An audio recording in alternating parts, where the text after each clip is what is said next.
little boy, I threw away all of my action toys while I became obsessed with Operation.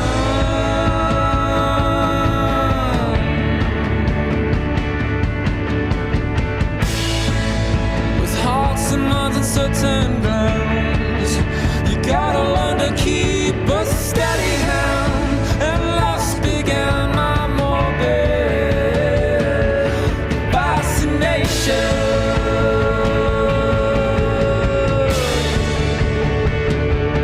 Kick out the love,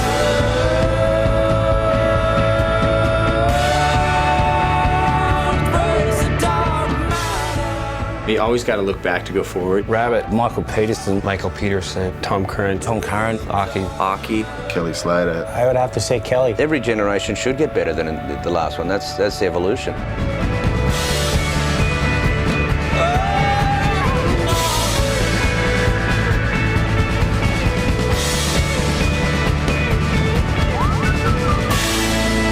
Do you wanna wear the self-resigned? Is it in your head or between your sides? And who will be the one who will decide its true location?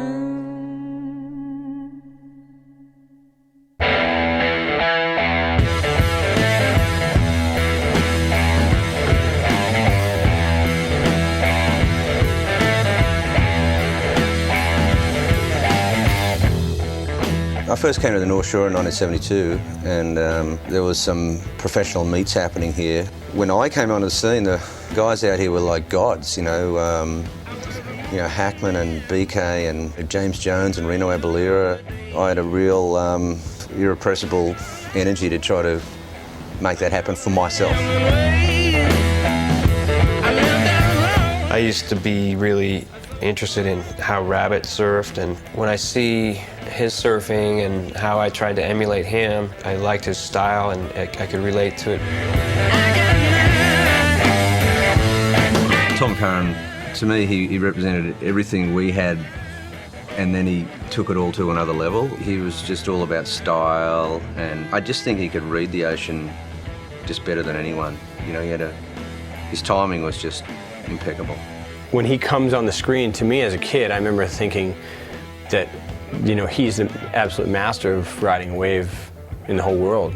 But I think when people watched Tom Curren surf at that time, it was like an artist, you know? It was someone who's starting and finishing something, and every line in between was matched up the right way.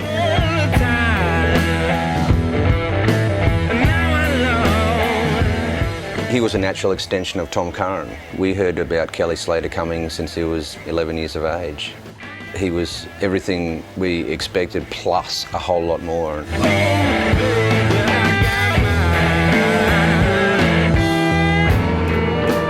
I think it's really nearly an injustice to try to encapsulate Kelly Slater just in words. He just took the whole of surfing to another level.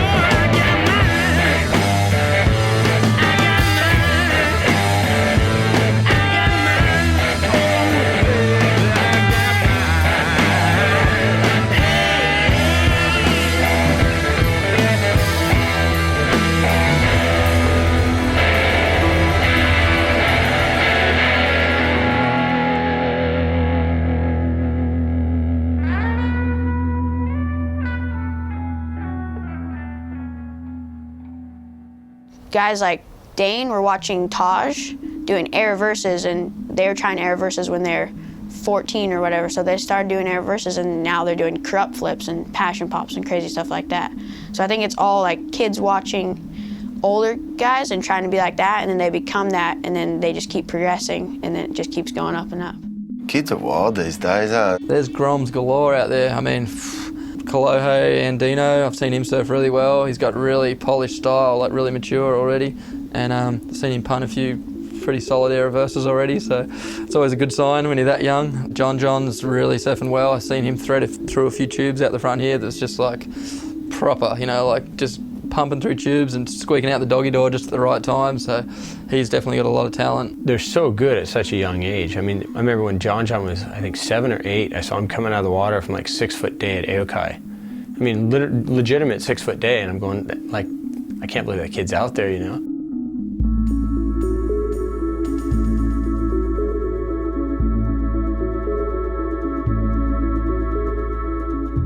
Back then, like, guys were just figuring it out, and like they didn't really have anyone to look up to because they were kind of just starting surfing, but like now we have Kelly, Tom Curren, and we have all those guys to look up to doing just crazy stuff. It's just amazing to see how far they're coming. You know, back then they invented all the maneuvers, but I think these days people are just perfecting them and getting them down on a day-to-day basis. Who knows where it's going to go next? Jump from the book. You're not obliged to swallow anything that you despise. See those unrepenting buzzards want your life.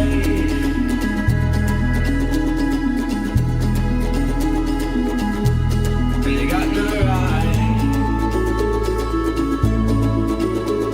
As sure as you have eyes, they got no right.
So 5 minutes remaining, 5 minutes. Let's take a check on those standings. So those scores still dropping. It was very close. All those guys didn't need much to move into advancing position. Going down to these contests lately, it seems like our kids are a lot more hungry. I just hope that they stay that way. Where is there to go up from, you know, when you're basically a pro surfer at 14 and you've gotten cover shots and you've had double page spreads, and if you want to go on a trip, the mags are going to send their photogs and do an article on you and stuff, you know. I mean, that's the stuff I aspired to at their age that, you know, I started to get when I was about 18 years old. And, you know, I just hope that for them that it's as exciting when they get to be 4, 5, 10 years older. You get so used to something, you need to step away and see it from a different view and understand, again, why you're doing it and what the enjoyment is around it. I lost the heat and got 2 interferences. I was winning the heat and then got 2 interferences. And I blew up on some kid and it just made a fool of myself. It changed a lot for me. My biggest loss in the heat was probably The 6 star at my home beach this year, I kind of came on the beach, I ended up breaking my board on the sand, and the commentator was kind of speaking crap on the mark up in the tower, and I walked up there and punched him and got a bit aggro and out of control, but got fined for it, as you do, and yeah, you know, just kind of learned from there. You know, it's just one of those things that you have to live with and get over. I like the judges to think that they can't get away with bad judging. So, you know, I've put holes in walls, put holes in, you know, in judging walls, put dents in steel doors where, you know, the judges locked the doors and I couldn't get into the judging tower. Lost to Andy at Pipeline in 2003, and I was so close to winning. I just basically went into the final day without any confidence. You know, the only thing I could have hoped for was for Andy to make a mistake, but I felt like I was probably going to be the one to make the mistake that day, and there was it wasn't just the surfing, it was a lot of other things that were going on for me, mostly personally, that were difficult, and so when I lost that, it just felt like everything in my world, I sort of felt like surfing was that last thing, my competitive surfing was the last thing was going to make everything okay. Somehow, when you get second in something that you try so hard for, it feels like you got last. Kelly kicked my ass for the title at Mandaka, and I was just so pissed off. Mick came and hugged me, I was like, what the fuck? I just didn't want him to touch me. Didn't want anyone to around me. Just give me my space, give me a beer, and let me hide in the corner for a little while. Everyone goes out there, do their best, and then if you stuff up, then that's how I get angry, and I try and just try and take that home, and then when I get home, that's when I explode.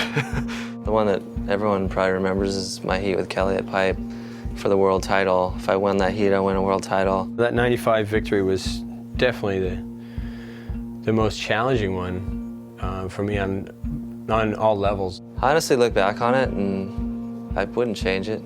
You know, like Sonny told me I should have ran Kelly over instead of giving a high five. That really wasn't me. You know, I think at that point it like switched for me. The competitiveness in my body wasn't, it kind of started to drift away, because I don't think I ever was as competitive as I was then. That was like a weird moment for me, you know, it's like, why would I do that? Like, why would I give Kelly a high five when I'm trying to beat him for a world title, you know? I mean, realistically. Everyone's doing what it takes to beat each other these days. Like, as in the past, they might just rely on their talent, but now it's just like everyone's doing other stuff, like, you know, training a bunch more, working on boards more, and just being really, really on top of things to try and beat each other. There's so many different things that go into a world title, and it doesn't start, you know, at the first event on tour. It starts years ago. There's my dad who bought me my first surfboard, and then, you know, my mum that drove us to every contest, and then my brothers for getting into surfing. For me, I can't really put it down to one person.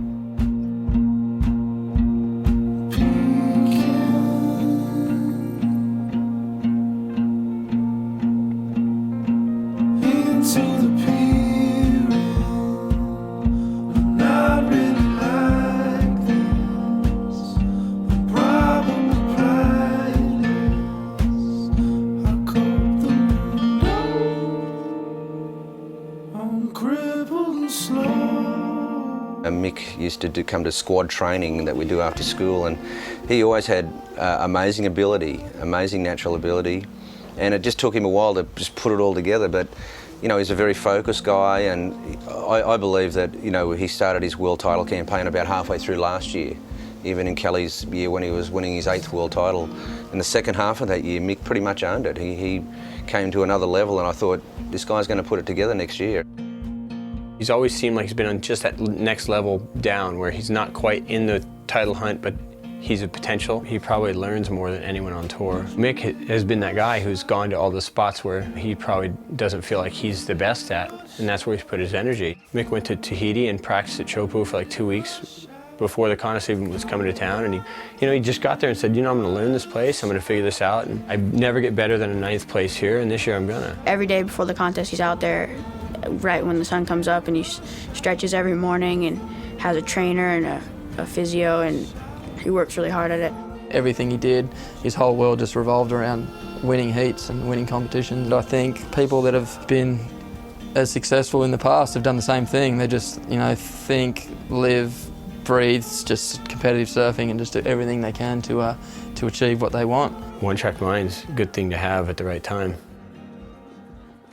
You have a look at Kelly Slater. How did he win 8 world titles? Because he just kept trying to better himself and break his own records. Our world tour is about to start for 08, and I don't really want to go. I don't really want to be in that environment. I don't want to have to, focus all my energy into figuring out how I'm going to pick the best wave and do the right thing on it with the right board and against certain guys, how are they going to surf? And, there's just all this energy goes into this one thing. I'm not going to do the whole tour this year, and at this point I feel like I'm struggling to even go to the first contests. You got to do that so you can go home happy. It's almost like an addiction.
I think equipment has played a huge role in the evolution of performance surfing. There's no doubt about it. These guys are surfing like high tech. They're like Formula One cars. 6'1", 8 1/4, 2 3/16. 5'4", Pazel. 5'11", 18 1/8, 2 1/8. 6'3", 18 5/8, 2 1/2. 6'2", 18 1/2, 2 1/4. My small board's typically 6'1", about 18 1/4, but I'm sort of on the way down in length and up in width. Everything's got a lot lighter and thinner. Boxy tail, but goes into a harder, rounder rail with a bit of rocker, but not too much. I like it pretty flat, so it goes faster. It's kind of like that to that. It's just like mostly flat, like the whole board's flat, so it just goes super fast. Not as much rocker as other guys do. I like the kind of real basic board. Subtle single concave and quite a bit of rocker. Slight single concave that goes into a double with a lot of V off the tail so that the board can actually lean over a little easier. I love boards the way they look without traction, but I can't ride them. I try to surf without a pad on a small board, and my back foot just goes straight off the back of the board. You forget how much you really rely on it. My foot's propped right up against that kick tail. Can't even surf without a tail pad. I can't even stand up. Where Ock has that one rule, he only waxes one board once, never takes the wax off it. My shaper shape's such a good board that I'm very comfortable waxing up a brand new 7.6 every time. Wax my board every time. I love waxing new boards, get little beads. For a while there, I was doing the X's. I saw Joel Parkinson do the X's first, that cross it up, but I found after about a year of doing it, I just quit doing it. It's kind of pointless. If I'm in a cold water place, I'll wax every single time I touch the water. When I'm in a tropical place, I'll wax my board once a season. Definitely don't use base coat. For some reason, people used that when I was a kid, but it was the most pointless thing ever. I throw a bit of wax on the top of my feet before I surf a heat, just so you can kind of rub your feet together as you're paddling out and you get them nice and grippy. That's one thing I always do. I have to do that before a heat. All white boards always look the best. Always like a little bit of colour, that's always good. I like paint jobs. Lately, I've been doing lots of paint jobs. Try and make it look like my niece did it. They make all these neat little disco fins with flashy colors and vortex concaves and things that I don't know what they do, but always have to have glass on fins. Glass on fins for sure. Glass on fins, always, never fin systems. Every time I get fin systems, it just has this like delayed response. Some guys like glass on fins. They won't surf anything other than glass on fins, but I feel like it really limits your board in a lot of ways. The fin system, I can change my fins out. If I want to turn sharper, I'll put on a more, upright fin. If I want to draw my turns out more, I'll put on a little bit more raked fin. Kelly loves FCS, and he's the best guy in the world. Isn't that weird? I've had a couple boards that really felt like my kids. I'd been riding roundtails for years and years, and I got on this squash, and the thing just was far and away the best board. I don't know why. We've tried to copy it since a couple times.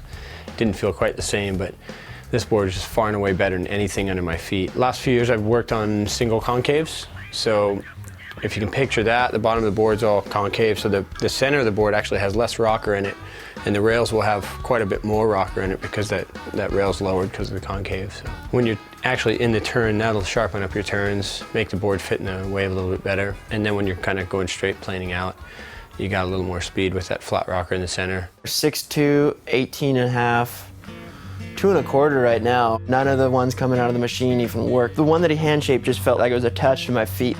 Just enough drive and control. It's just this constant curve. There's not one flat spot in the whole board.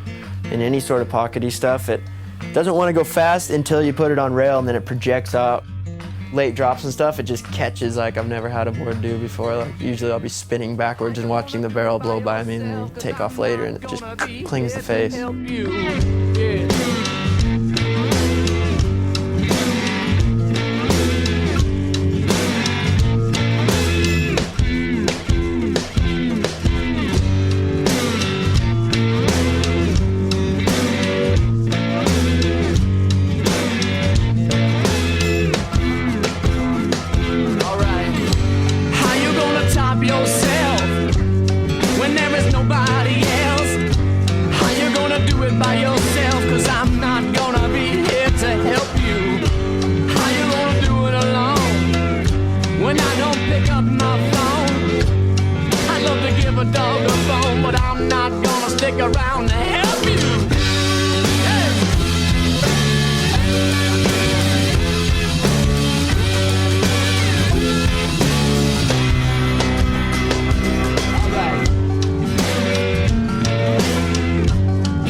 spinning top mama, but she's spinning out of control.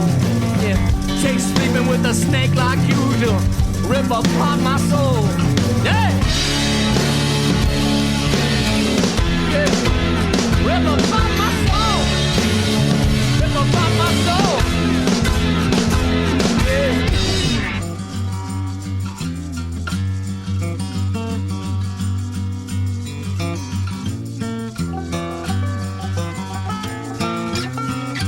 How you gonna rock yourself to sleep when I give up my midnight creep, girl? How you gonna get that deep when your daddy ain't around here to do it to you? Yeah, how you gonna do it alone, girl? And I don't pick up my phone. I love to give a dog a bone, but I'm not gonna stick around to help you. Yeah.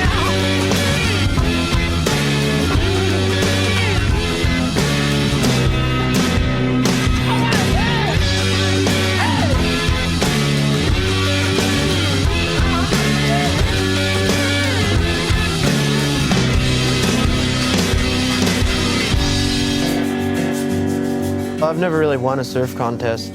I won like small amateur events when I was a kid, but pretty much since I've been surfing in any events that people care about, I've never won an event. So I guess I associate surfing a contest with losing more than winning, but I'm not all that competitive, and I see people in all these events that definitely have this sort of fire that I don't have, and I mean, I did the WQS last year and I was considering quitting about a quarter of the way through. I guess winning is a nice feeling, but I always feel guilty for the guy I beat, and I don't think that's really like a true competitive sort of heart if that's the way you're feeling.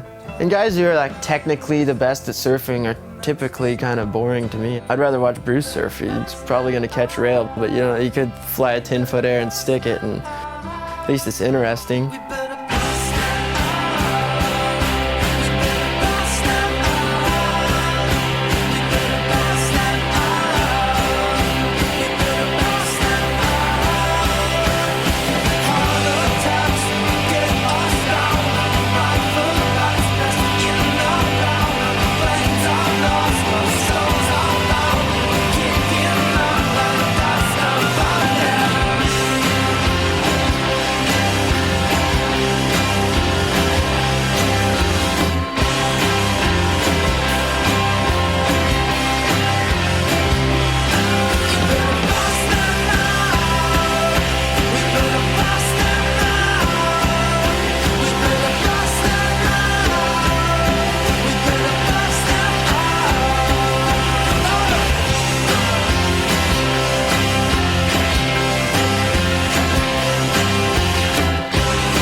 Dane Reynolds, he's my favourite surfer. He's definitely pushing the sport to a whole nother level. Dane Reynolds and Jordy, those two kids are they're just going mental. Jordy surfs all the time. He's got a real natural style. I really like the guys that just kind of leave their hands, you know, down and let their body do the talking. One kid that's been really impressing me lately is Julian Wilson. He's been really good to watch. He does really big airs, gets a lot of pop out of the lip, and he's got a really solid little stocky stance, and he seems to stomp a lot of big airs. You know, those three guys, between them, they're kind of, you know, they seem to be setting the standards with the maneuvers, and they each have a different approach. You know, Jordy, obviously a great free surfer and can pretty much pull off any move that guys are doing right now.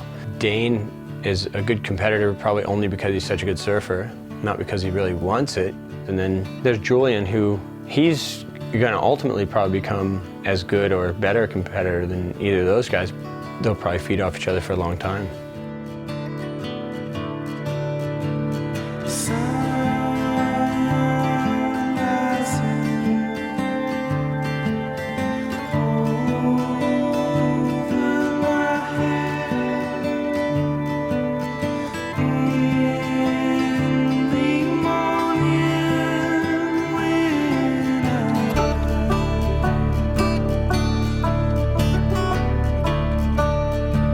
Sun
4 guys that influenced me was Martin Potter, Tom Curren, Tom Carroll, and Occhi. Sonny, Potts, Curren, Ock. Fanning, Andy, Dane, and Jordy. Andy and Sonny. Occhi, Curren, Dane, Kealoha. I was heavily influenced by people like Mickey Dora and Phil Edwards and Nat Young. One wall I just devoted to Kelly, and then I had like a Hoyo part on one, and I had an Occhi part, and a Curren, a big Curren part. And I loved Occhi's backhand style, and I love Curren's front side. I think everyone does that, try to take a little piece of this and that and put it all together for your own recipe. Whether it's in the contest jersey or whether it's out surfing the best waves in the world, they want to pursue the best they can possibly be. You have to put all your energy into that one thing in order to make it the best you can. When you're that dedicated to something and it becomes an obsession, if it's chase down 60-foot waves or if it's just to find that 6-foot perfect barreling sandbar. Everyone wants to stand in a barrel. It doesn't matter which way you're going, as long as you stand in a barrel. That's what I want to do for the rest of my life.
If I didn't have them go before me, I wouldn't be who I am today.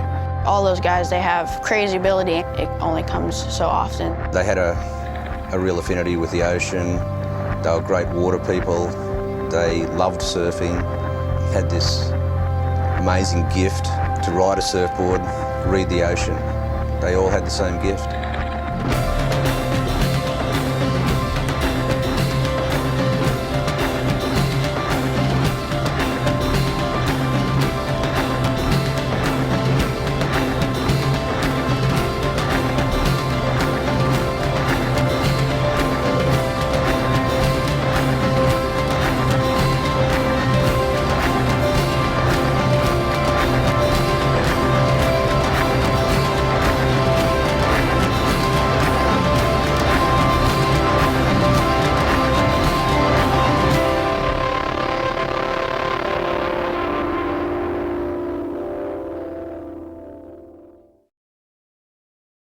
If my friends could see me now, driving round just like a film star in a chauffeur-driven jam jar, they would laugh. They would all be saying that it's not really me. They would all be asking who I'm trying to be. If my friends could see me now, looking out my hotel window, dressed in satin strides and two-tone daisy roots. If my friends could see me now, I know they would smile. Sitting in my hotel, hiding from the dramas of this great big world. 7 stories high, looking at the world go by.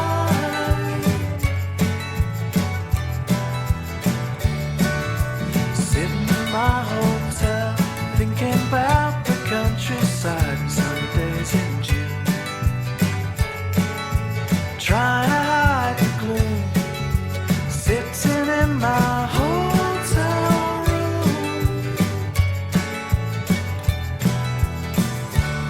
If my friends could see me now, dressing up in my bow tie, prancing around the room like some outrageous bull, they would tell me that I'm just being used. They would ask me what I'm trying to prove. They would see me in my hotel, watching late night shows till morning, writing songs for old time vaudeville reviews. And all my friends would ask me what it's all leading to. Sitting in my hotel, looking through the window at the people on the street. 7 stories high, looking at the world go by.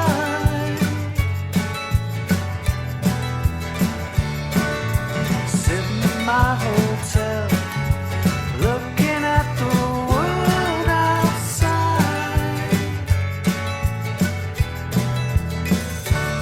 If my friends could see me now, they would try and understand me.